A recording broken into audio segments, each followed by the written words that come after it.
Ada beberapa alasan kenapa kita itu jangan memasukkan satu keranjang aja di Shopee Affiliate atau Shopee Video ya teman-teman. Kenapa? Yuk kita akan bahas di video kali ini. Jadi kemarin kita sudah belajar terkait soal gimana cara uploadnya, memasukkan keranjang, terus kemudian pemilihan produk, cara daftar Shopee Affiliate. Itu udah kita pelajari semua. Nah sekarang kita akan belajar berapa sih jumlah idealnya satu video itu satu keranjang. Ingat di garis bawahi ya, kita ini lagi membahas Shopee Affiliate, Shopee Video, bukan TikTok Affiliate ya. Kalau TikTok beda cerita, entah kenapa ya berbeda lah ya. Nanti kita akan bahas di video selanjutnya aja, di video lain kesempatan. Oke, di sini saya akan coba record screen dulu ya teman-teman ya. Kita akan bahas barang-barang terkait Shopee Video teman-teman. Oke, jadi ini adalah akun pribadi saya ya, akun yang saya buat di Shopee Video teman-teman, dan rata-rata di sini kalau teman-teman perhatikan, kalau memang ada memungkinkan di sini saya masukkan banyak keranjang, di sini selalu saya masukkan banyak keranjang. Tujuannya, poin pentingnya di sini ada beberapa hal ya, alasan kenapa saya memasukkan banyak keranjang di sini. Yang pertama ya, kita memberikan opsi kepada orang untuk beli yang mana aja. Ya, bisanya mungkin kalau paket-paket kayak gini, ini mungkin ada paket yang isi 3, paket yang isi 2, paket yang satuan, dan seterusnya. Sehingga kalau ketika orang menemukan video kita atau mau membeli video kita, setidaknya teman-teman mereka dikasih pilihan dan tidak ada waktu untuk memikirkan orang lain itu untuk mencari produk lain, ngeset sendiri. Kita usahakan semaksimal mungkin ada dan kita sediakan di keranjang kita teman-teman. Ya, ini mungkin nggak menjamin 100%, tapi setidaknya ini meminimalisir proses terjadinya mereka itu menunda untuk membeli karena bingung dan harus membandingkan produk yang satu dengan yang lain. Padahal sebenarnya kalau kita bisa sediakan di satu video kita ada semuanya, yaitu akan memungkinkan mereka untuk pilih di situ. Dan kita juga seakan-akan secara psikologis kalau memasukkan seperti ini akan ada perbedaan dan perbandingan harga, di mana oh ternyata harga yang ini lebih murah, beli yang ini aja. Secara psikologis kita sudah memberikan opsi yang lebih murah. Jadi mereka ya kalau misalnya waktunya kepepet, ada kesibukan, mereka langsung memilih yang termurah di dalam pilihan yang udah kita sediakan tadi. Lalu kemudian yang ketiga, ada potensi kita mendapatkan traffic dari beberapa produk sekaligus. Nah ini yang bagus menurut saya pribadi teman-teman ya. Dan ini yang peluang itu lebih tinggi, bener gak? Ya kan? Jadi misalnya ada banyak produk, nah di situ muncul semuanya. Dan ini pun sering kali terjadi di akun saya loh teman-teman. Ibaratnya, oh saya nih produk Mitu kayak gini nih, videonya yang ini, kok bisa terjadi penjualan yang satuan doang, yang dua doang. Dan ini bahkan yang satuan aja saya ada 2 keranjang. Dan dua-duanya penjualnya bagus soalnya, ratingnya bagus, trafficnya bagus, dan seterusnya. Oke, mungkin akan sedikit ada simulasi seperti ini ya. Ketika kita itu mau beli produk sesuatu ya. Contoh di sini saya akan ketik aja Mitu pasta gigi kayak gini. Contoh aja ya teman-teman ya. Nah di sini ketika kita scroll ke sini, terus tiba-tiba ketemu videonya beliau ini nih teman-teman. Nah begitu kita klik videonya beliau ini, nah beliau kan kelihatan nih ya. Ini kan produknya Mitu yang ini aja. Padahal di sini nih video beliau itu kadang menjelaskan ada yang paket ini, ada yang paket ini, dan seterusnya. Tuh ya. Nah kita keklik video aslinya, nah bisa jadi produknya itu ternyata yang paket 7, paket 3, dan seterusnya. Nah itulah maksudnya teman-teman ya. Jadi nggak melulu kita itu cuman satu produk aja. Nah memang ada kendala nih. Kenapa kita males banget untuk memasukkan banyak produk? Ya karena memasukkan banyak produk di Shopee itu kan agak effort ya. Satu ngetik lagi, nge-search lagi, satu lagi, dan kadang yang udah kita favoritin pun belum tentu muncul. Nah itu tuh permasalahannya teman-teman ya. Jadi ini adalah beberapa hal juga sih. Jadi saya udah coba juga ketika memang kita pengen beli sesuatu dan ada video orang di sana gitu ya. Nih contoh di sini nih. Ya udah, ini orang langsung tinggal beli di sini nih. Nah tinggal produknya apa dan produknya siapa yang akan nongol di sini nih teman-teman. Tuh ya. Pasta gigi produk ini yang nongolnya seperti ini.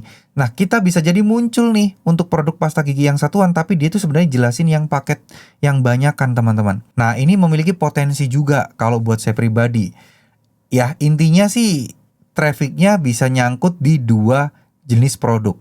Bayangkan ketika seller mengiklankan 1 atau 2 produk tertentu gitu ya. Nah kita bisa jadi akan masuk di 2 produk tertentu itu. Nah makanya kadang ada bagusnya juga kadang kita memberikan konten perbandingan antara produk tipe A dengan produk tipe B. Nah, kalau ada orang yang mencari produk tipe B, kita juga masuk ke dalam rekomendasi. Kalau ada yang nyari produk A, kita juga akan masuk ke dalam rekomendasi. Ya, ini sebagai contoh aja teman-teman ya. Nah, di sini tuh ada beberapa produk yang sebenarnya produknya sama tapi dari keranjang yang berbeda teman-teman. Nah, ini untuk ilustrasi buat teman-teman aja ya, biar teman-teman ada gambaran juga. Harusnya saya bisa cek performa di sini nih. Jadi ibaratnya nih ada produk Biosqualene ini, tiba-tiba ada produk lagi yang sama tapi dengan keranjang yang berbeda. Nih contoh nih kayak jaket ini nih. Jaket Comfy Diamond pria ini saya masukkan di 2 toko yang berbeda. Ada 3 toko yang berbeda. Kadang ini laku, kadang yang lain laku dan seterusnya ya. Jadi kita udah memberikan opsi di depan sebagai para penonton atau calon customer untuk membeli dan memberikan bukan waktu dan memaksa mereka untuk berpikir antara ini sama ini mending yang mana. Jadi ini secara psikologi cukup lumayan ngebantu untuk mendistraksi mereka atau fokus mereka untuk pengen nyari-nyari produk atau penjualan yang lain.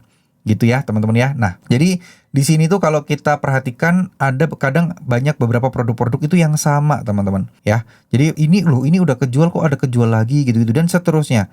Nih, jaket kayak pasta gigi tadi gitu ya tuh. Ini kejual 4, ini kejual 7. Padahal di videonya itu saya yang versi 7 ini. Tapi kan orang jadi ada opsi untuk beli yang versi 3 tadi teman-teman. Dan mungkin ada orang yang memang pengen beli yang versi 3 tapi disuguhin video saya juga karena di situ ada keranjangnya juga. Jadi ikutan juga gitu teman-teman. Nih, ini Cerebrofort Gold ini ya yang keranjang yang satunya ini. Terus di sini ada Cerebrofort Gold juga yang 18 tuh, laku 18 satunya, yang satunya laku sekian. Kenapa? Ya mungkin orang lebih memilih untuk keranjang yang versi keduanya tadi. Tuh, nih ya, Cerebrofort yang ini laku 5, yang tadi laku 18. Jadi ada opsi-opsi yang bisa kita sampaikan tuh teman-teman. Ya, jadi ini alasan saya kenapa saya selalu memasukkan lebih dari 1 keranjang untuk di Shopee. Kalau untuk di TikTok entah kenapa saya tuh lebih sering 1 keranjang aja dan menghindari 2 keranjang. Bukan yang nggak bagus ya, bagus juga. Tapi entah kenapa ya winning konten atau winning produk saya itu lebih ke 1 keranjang. Gitu ya. Dan ya semoga ini bisa membantu teman-teman juga dan memberikan gambaran juga alasan saya kenapa saya melakukan hal ini yang nggak lain dan nggak bukan adalah tujuannya ya biar memudahkan aja untuk penonton atau calon customer itu memilih atau membeli gitu. Ya itulah seperti yang saya jelaskan di depan tadi. Oke, mungkin segitu dulu apa yang bisa saya sampaikan. Mudah-mudahan ini bisa sedikit memberikan manfaat buat teman-teman juga. Bagi kalian yang penasaran emang bagus 1 produk atau banyak produk. Nah, kalau saya pribadi milihnya langsung banyak keranjang. Tapi ingat ya, yang produknya memang ada di video kita. Bukan ngasal, yang nggak ada kita masukkan semua, enggak. Yang ada di video kita, yang tidak mengandung pelanggaran, nah itu saya masukkan semua. Ya, setidaknya di sini adalah upaya saya juga untuk berusaha untuk menarik traffic dari segala penjuru. Ya, ibaratnya kayak sebar jala. Tinggal ikannya mau masuk kemana. Seperti itu aja ya. Mungkin segitu dulu apa yang bisa saya sampaikan. Mohon maaf jika ada salah-salah kata. Tetap semangat buat teman-teman semua. Ingat, main di affiliate itu bukan soal jago-jagoan skill. Terkadang kita melihat orang yang videonya mungkin menurut kalian lebih jelek daripada video kalian, tapi penghasilannya lebih besar.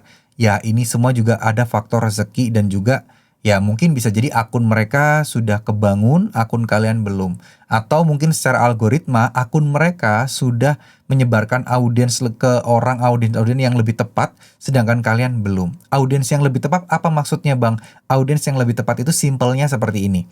Ya, kalian itu jualan peralatan menjahit, tapi video kalian itu disebarkan ke ibu-ibu yang nggak bisa menjahit, atau mungkin ya benci menjahit, atau mungkin ibu-ibu yang nggak butuh buat alat menjahit. Nah, coba bayangkan kalau algoritma menyebarkan video kali ini ke orang-orang yang memang butuh alat jahit, yang memang hobi menjahit, yang suka menjahit, dan memang lagi butuh alat-alat menjahit. Nah, ini yang saya maksud algoritma udah tepat sasaran. Nah, kebanyakan kita semua adalah masih berjuang untuk biar dikenalin algoritma.